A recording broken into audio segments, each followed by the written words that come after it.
మీ ఇంట్లో మొదటి కోటీశ్వరుడు మీరే అవ్వాలనుకుంటున్నారా? ఈ ఫైనాన్షియల్ వెబినార్ లో ఇప్పుడే జాయిన్ అవ్వండి. నమస్కారం డాక్టర్ శ్రీ ఆచార్య అనంతకృష్ణ స్వామి గారు.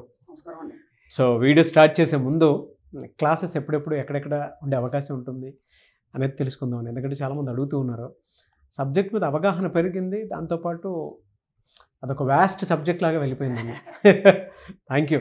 మనకి ఇప్పుడు 2024 అండి. మనకి 19 మే నుంచి ఈ మేలో మనకి 19 హైదరాబాద్ క్లాస్ అండి. 2 జూన్ వచ్చి విజయవాడలో ఉంటుంది. 9th జూన్ వచ్చి అనంతపూర్లో అండి. 23 జూన్ వచ్చి విశాఖపట్నంలో ఉంటుంది. 30 జూన్ వచ్చి తిరుపతిలో ఉంటుంది. 7th జూలై వచ్చి రాజమండ్రిలో ఉంటుంది. ఇది కాకుండా మనకి ఈ మేలో 28, 29, 30 మనకి గోవా సెషన్స్ క్లాస్ ఉంది 3 రోజులు. వీలైనంత తొందరగా ఎండాలు చేసుకోండి, ఎందుకంటే చాలా రష్గా ఉంది సమ్మర్ కాబట్టి. అవును, గోవాలో మీ పిల్లలు కూడా మీరు తీసుకొని బాగా ఎంజాయ్ చేయాలి అనుకున్నటువంటి వాళ్ళు, అంటే ఒక సమ్మర్ వెకేషన్లో 3 days క్లాస్తో పాటు ఫ్యామిలీ అంతా ఎంజాయ్ చేయాలనుకున్నటువంటి వాళ్ళకి హెల్త్, వెల్త్, అబండెన్స్. సో వెంటనే ఎన్రోల్ చేసుకోండి. థ్యాంక్ యూ అండి. Thank you so much.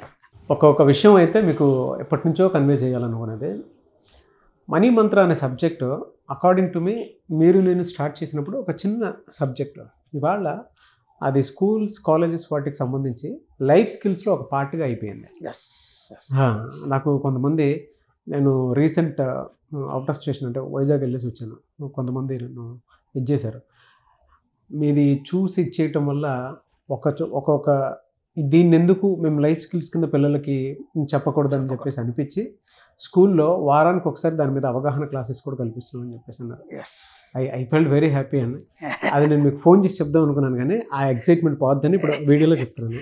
చాలా మంది కూడా వాళ్ళ సంస్థల్లో కూడా మన సబ్జెక్ట్ని ఒక ఇదిగా తీసుకొని ప్రతిరోజు వాళ్ళు ఏ వీడియో చూశారు, వాళ్ళ అభిప్రాయాలు తెలుసుకోవడాలు, ఇంకా ఏమేమి చేయాలి అనేది వాళ్ళే కాషన్స్ ఇచ్చుకుంటారు. మంచి డెవలప్ అవుతున్నారు, మంచి మార్పు ఉంది, సంతోషం. నేనైతే పర్సనల్ చాలా హ్యాపీ. థ్యాంక్ యూ అండి. Thank you so much for the great step, great initiation అంటారా, గ్రేట్ అచీవ్మెంట్ అంటారా, what ever the reason, what ever the words. కొన్ని మన సక్సెస్ వింటా ఉన్నప్పుడు మన తెలియని హ్యాపీనెస్ ఉంటుంది, ఏమో ఆ దిష్టే మళ్ళీ అనిపించినట్టు ఉంటుంది అనమాట. చెప్తున్నాను general. Great sir, thank you. So 619 money Mantra video, ఏ వీడియోలో ఏం చెప్తాను దీని గురించే చెప్తున్నాను. ఎందుకంటే ఒక డిగ్రీ కంప్లీట్ చేసిన స్టూడెంట్ బయటకు వచ్చిన తర్వాత ఎలా జీవించాలో తెలియదు, సర్టిఫికేట్ మాత్రం ఉంటుంది. ఓకేనా? చాలామంది పరిస్థితి అదే. ఈ రోజుల్లో ఏంటంటే ఎంత పెద్ద కోర్సులు చేసినా సరే మళ్ళీ ఉద్యోగం కోసం ఎత్తుకోవడం, లేదా నేనేం చేయాలని ఒక క్వశ్చన్ ఒకటి. ఇది అయిన తర్వాత మళ్ళీ ఇంకా ఎక్కువ స్టడీ చేస్తే ఇంకా అవకాశాలు ఉంటాయి, ఆ తర్వాత ఇంకా ఎక్కువ స్టడీ చేస్తే ఇంకా అవకాశాలు. కానీ ఇక్కడ ఏమవుతుందంటే ఒక డిగ్రీ అనేది నీకు ఒక హోదానిచ్చి నిల్చోబెడుతుంది తప్ప జీవితాన్ని ఇవ్వట్లేదు. అర్థమైందా?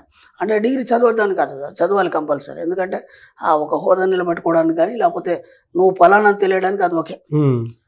కానీ జీవితం వేరు, డిగ్రీ వేరు కదా. ట్రూ అండి. జీవితం వేరు, డిగ్రీ వేరు. అప్పుడు ఎంతోమంది ఉన్నారు చదువుకున్న వాళ్ళు కూడా ఒక ఎక్సలెంట్ లైఫ్ని లీడ్ చేస్తున్నారు. కానీ ఇంత చదువుకున్న వ్యక్తి కూడా చేయలేకపోతున్నాడు. చాలామంది చూశాను, నాకు తెలిసినంత మట్టుకి ఎంతోమంది నా దగ్గర వస్తుంటారు, చేస్తుంటారు. కానీ చాలా గొప్ప మేధావులు, ఒక స్థాయికి వెళ్ళిన వాళ్ళు మధ్యలో ఎక్కడో ఏదో డిస్టర్బెన్స్ అయిపోయి నేను ఏం చేయలేని పరిస్థితిలో మిగిలిపోయాను. అంటే వాళ్ళందరికీ సబ్జెక్ట్ కావాలి, అంతే కదా. వాళ్ళందరికీ సబ్జెక్ట్ కావాలి. ఎందుకు కావాలి సబ్జెక్ట్ అంటే, పుస్తకం ఇది. మనం ఏం నేర్పుతున్నామంటే దీంట్లో ఫస్ట్ ఆఫ్ ఆల్ ఏంటంటే నీ యొక్క జీవన విధానం ఏంటి, జీవన విధానంలో నువ్వేమేమి తెలుసుకోవాలి. వేదానుసారంగా, వేదానుగతంగా మనకి దాశరథి రంగాచార్య గారు రాశారు వేదం జీవననాథం. అసలు నీ యొక్క జీవిత విధానం ఏంటి, వేదం ఏం చెప్తుందనేది నేర్పింది మనకి. దాంట్లో చక్కగా వివరించాడు ఆయన, చిన్న మాటల్లో మనకు అర్థమయ్యే భాషలో చక్కగా వివరించారు ఆయన. అది ఒకటి అర్థమైతే అయిపోతుంది. ఎందుకంటే మనం ఎలా జీవించాలని మనకు తెలిస్తే ఇంకెవరి మీద ఆధారపడాల్సిన అవసరం లేదు. ఓకేనా? అందుకే మనం కూడా దాన్ని ఆధారం చేసుకొని మన సబ్జెక్ట్ తీయడం జరిగింది. ఏది మన ఋషులు ఎంగిలని ఎన్నోసార్లు చెప్పాను. కాబట్టి ముందు నువ్వు జీవించడం ఎలాగని తెలియనప్పుడు ఎత్తుకోవడం అవుతుంది తప్ప ఒక సరి అయిన తృప్తికరమైన జీవితం జీవించినప్పుడు లైఫ్ అంతా అలాగే అయిపోతే చివరి టైంలో కూడా ఎత్తుకునే పరిస్థితి ఎంతోమందిని చూశాను. అవును, అర్థమైందా? ఒక మంచి లైఫ్ లీడ్ చేసిన వాళ్ళు కూడా చివరి టైంలో కూడా ఎత్తుకునే పరిస్థితి ఎందుకు వస్తుంది? ఇలాంటివి ఎందుకు వస్తుంది? కాబట్టి మీరు అన్నట్టు ఈ ఎడ్యుకేషన్లో ఖచ్చితంగా ఈ జీవన విధానం ఎలా అనేది మనకు నేర్పగలగాలి. అవును, మనం ఏం చెప్తున్నాం అంటే నాగరికతలు చెప్తున్నాం, సంస్కృతులు చెప్తున్నాం, ఇవన్నీ చెప్తున్నాం. జరిగిపోయిన వాటి గురించి మనకు సంబంధం లేదు కదా. ఎప్పుడు నీకు ఆధునిక యుగం బట్టి నువ్వు ఎలా జీవించాలి, ఎలా నువ్వు మనుగడ సాగించాలి, ఎలా సంపాదించాలని నేర్పితే సరిపోతుంది. అర్థమైందా? దానికోసం జాబ్ అవసరం లేదు కదా. మన సబ్జెక్ట్లో ఎవరి చేయ కింద మనం జాబ్ చేయం కదా మనం. అవునా కదా? అవును కదా సార్. చేయద్దన్నప్పుడు మనం ఏంటి, మనకు జీవన విధానం నేర్చుకుంటే సరిపోతుంది అంతే. ఫస్ట్ ఒకటి. రెండోది జీవన విధానంతో పాటు డబ్బు సంపాదించడం అనేది నేర్చుకుంటే సరిపోతుంది. మీరు అలా మాట్లాడుతుంటే మన పరిస్థితి మారాలి అంటే పద్ధతి మారాలి, పద్ధతి మారాలి అంటే డబ్బు సంపాదనకు సంబంధించినటువంటి మన వీడియోస్లో మీరు ఇచ్చినటువంటి లైఫ్ స్కిల్స్ని డిజైన్ చేసుకొని అడాప్ట్ చేసుకోవాలి. ఎందుకంటే ఇప్పటి వరకు కూడా మనం ఇంకా మారడానికి సిద్ధంగా లేనప్పుడు నేను ఎవడు మార్చలేడు. కాబట్టి నీ జీవితాన్ని నువ్వే తయారు చేసుకోవాలి, నీ జీవితాన్ని నువ్వే క్రియేట్ చేసుకోవాలి. దానికి తగ్గట్టుగా నువ్వు మోల్డ్ అవ్వాలి. మోల్డ్ అయినప్పుడు మాత్రమే నీ జీవిత విధానంలో తేడా అనేది వస్తుంది. అది రావాలన్నప్పుడు నువ్వేం చేయాలి?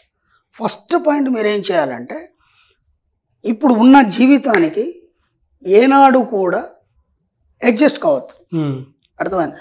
ఇప్పుడు మనం ఏమనుకుంటామంటే అలా అడ్జస్ట్ కాకపోతే దానికి సంబంధించిన ఖర్చులు ఎక్కడ నుంచి తెస్తావు, లేకపోతే అప్పుల పాలు అయిపోతావు, ఇవన్నీ చెప్తారు మనకి పెద్దలు, ఇవన్నీ చెప్తారు. ఎందుకంటే అప్పుడు వాళ్ళున్న పరిస్థితులు వేరు, దాన్ని బట్టి వాళ్ళు చెప్పారు తప్ప అదే ఇప్పుడు వర్తించదు కదా. అప్పటికిప్పటికి పరిస్థితుల్లో చాలా మార్పు వచ్చింది. కాబట్టి నీ జీవిత విధానంలో తేడా రావాలన్నప్పుడు నీకు ఏదైతే నీ జీవిత విధానంలో నువ్వు ఎలా జీవించాలనుకున్నావో దానికంటే ఎక్కువ ఉన్నతంగా ఆలోచిస్తూ దానికి తగ్గట్టు ఆలోచనలు చేసినప్పుడు దానికి తగ్గ ఇన్కమ్ సోర్స్ అనేది రావడం మొదలు. First point. రెండు, ఇతరుల మీద ఆధారపడద్దు. ఏ విషయంలో అయినా సరే ఇతరుల మీద ఆధారపడద్దు. అంటే మీకు ఫస్ట్ ఒక డిగ్రీ చదువుకున్న బయటికి రాగానే ఒక యువకుడు ఏం ఆలోచిస్తాడంటే ఈ డిగ్రీ ద్వారా నేను ఎంత సంపాదించగలను అనేది ఆలోచిస్తాడు. ఓకేనా? కానీ మామూలు చదువుకున్న వాళ్ళు కూడా వాళ్ళ చదువు ద్వారా ఎంతో గొప్ప తయారు చేసి ఒక గొప్ప విధి విధానాన్ని తయారు చేసి లక్షల కోట్లు సంపాదించిన వాళ్ళు ఎంతోమంది ఉన్నారు మనకి. నువ్వు కేవలం ఆ డిగ్రీ ద్వారా నేను ఈ జాబ్ చేయాలి, నెలకు 30,000 15,000 సంపాదించాలని ఎందుకు అనుకుంటున్నావు? నీకు ఆలోచన ఎందుకు రాలేదు? ఇక్కడ తేడా ఉంది. ఈ చిన్న తేడాలు ఏమైపోతుందంటే నువ్వు ఎప్పటికైనా ఇలాగే మిగిలిపోతావు. అంటే నీ ఆలోచన ఏంది, నేను డిగ్రీ చేశాను దీనివల్ల ఇంత సంపాదించగలను, ఆగిపోయింది అక్కడికి, నీ స్టాప్ అయిపోయింది. నువ్వు డిగ్రీ చేసినది ముందు మర్చిపోయి అంతకంటే ఉన్నతమైన జీవితాన్ని నువ్వు ఎలా జీవించాలి, ఎలా క్రియేట్ చేయాలి, నువ్వు కొత్తదనాన్ని ప్రపంచానికి ఎలా చూపించాలి, ఆలోచన చేసినప్పుడు కదా అప్పుడు నీకు కొత్త ఆలోచనలు వస్తాయి, కొత్త దారి అనేది కనిపిస్తుంది. అప్పుడు నీకు డిగ్రీ కనిపించాయి. ఇది మర్చిపోయినావు కదా నువ్వు. కాబట్టి ఏదైతే ఒకటి నువ్వు బేస్ చేసుకున్నావో దాన్ని బట్టి నీ జీవితం ఉంటుంది. అర్థమైందా? ఇప్పుడు మీరు పీజీ చేశారా, మరి ఒక లెక్చరర్ని తీసుకున్నారు, ఆయన సబ్జెక్ట్లో ఆ సబ్జెక్ట్ తప్ప ఇంకేం చెప్పలేడు ఆయన, బయట ప్రపంచం గురించి ఇంకేం చెప్పలేడు ఆయన. అంటే తను డిసైడ్ చేసుకున్నాడు, నేను ఇది చేశాను, నేను దీంట్లోనూ డెవలప్ కావాలి, దీన్నే స్కిల్స్ చూపించాలి అంటే. బయట విషయాల్ని నువ్వు ఎందుకు ఆలోచించట్లేదు? బయట ఉన్నతంగా మీరు ఎందుకు ఆలోచించట్లేదు? మన సబ్జెక్ట్లో అవన్నీ ఏమి ఉండవు కదా. ఎంతోమంది చదువురాని వాళ్ళు కూడా వీళ్ళ లక్షల కోట్ల రూపాయలు సంపాదిస్తున్నారు. పెద్ద పెద్ద బిజినెస్ మ్యాగ్నెట్స్ ఉన్నారు, వాళ్ళకి పెద్ద చదువులు ఏం లేవు కదా, వాళ్ళు దాన్ని బేస్ చేసుకోలేదు కదా. కాబట్టి ఫస్ట్ మీరు ఒక చదువుని ఫస్ట్ పక్కన పెట్టండి. చదువుకి డబ్బుకి సంబంధం లేదు అక్కడ. ఇది బాగా మైండ్లో పెట్టుకోండి. దాన్ని మైండ్లో పెట్టుకొని మీరు కొత్తగా ఏం క్రియేట్ చేయగలుగుతారు, దానివల్ల ఎంత డబ్బుని సృష్టించగలుగుతారు, ఎంత సంపదను సృష్టించగలుగుతారు, ఎంత ఐశ్వర్యాన్ని సృష్టించగలుగుతారు, ఎంతమందికి ఎంప్లాయ్మెంట్ చేయగలుగుతారు. ఇది దృష్టిలో పెట్టుకోండి. ఆటోమేటిక్ దానికి సరిపడా వనరులు ఆటోమేటిక్గా వచ్చేస్తాయి. మీరు ఇలా మాట్లాడుతుంటే కెరీర్ గైడెన్స్కి సంబంధించి ప్రొఫెషనల్స్ మాట్లాడతారు, మనీ గైడెన్స్ సంబంధించినటువంటి అంటే డిగ్రీ ఫినిష్ చేసిన వాళ్ళకి ఇది ఒక దారి ఉంది, ఈ సబ్జెక్ట్లో మీరు ఇలా వెళ్తే ఇలా సక్సెస్ అవుతారు అని చెప్తున్న ఫీల్ కలుగుతుంది సార్. అదేనండి, ఇప్పుడు డిగ్రీ చేసిన తర్వాత నీకేం చేయాలో అర్థం కాదు. అవునవును, అదే ఏదైనా ఒక పట్ట పుచ్చుకొని బయటకు వచ్చావు, తర్వాత ఏంది వాట్ నెక్స్ట్ అని. ఇప్పుడు నెక్స్ట్ ఏంటి అనేది పాట కూడా ఉంది. అదే కెరీర్ గైడెన్స్లో అందరూ అడుగుతారు కదా నెక్స్ట్ ఏంటి అని. మళ్ళీ ఏమంటావు, మళ్ళీ పీజీ అంటావు, మళ్ళీ పీజీ అయినాక ఇంకేదో కోర్స్ అంటావు, మళ్ళీ మొత్తం సగం లైఫ్ దాంట్లోనే పోయిన తర్వాత నువ్వు సాధించేది ఎప్పుడు?